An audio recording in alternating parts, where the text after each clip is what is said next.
কি রে, সেই থেকে শুধু মুখটা ঘষে যাচ্ছিস? কেউ মেরেছে নাকি? না ঘর থেকে মাকে এসেছিস? না রাস্তাতে কেউ মেরেছে? দেখে তো মনে হচ্ছে কোনো মেয়ে মেরেছে। ভালোই মা খেয়েছে, ফুলে আছে তো। আরে বলিস না ভাই, বিনা কারণে মেরেছে। সাহায্য করতে গেছি, মেরেছে। কেন তো? তোকে কে মেরেছে? তুই তো আমার ঘরে আসছিলিস, তো আমি তো তোকে ফোন করে দেখেছি বলে তাই তো তুই আমার ঘরে আসছিলিস। তোকে কে মেরেছে রাস্তাতে? তাহলে তুই সাহায্য করতে গিয়েছিলিস, তোকে কেন মারাবে? বল আমাকে।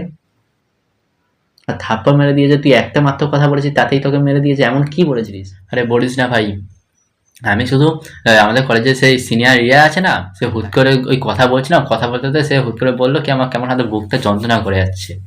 তাই আমি বলছিলাম তারা হয়তো বুকটা মেসেজ করে দিই। আমার মেসেজ করা খুব হাতে মানে অভিজ্ঞতা আছে, তাই আমি বলছি যে তো তোমার বুকটা আমি মেসেজ করে দিই। সেটা শুনেই আমার মুখে থাপ্পা মেরে দিয়েছে।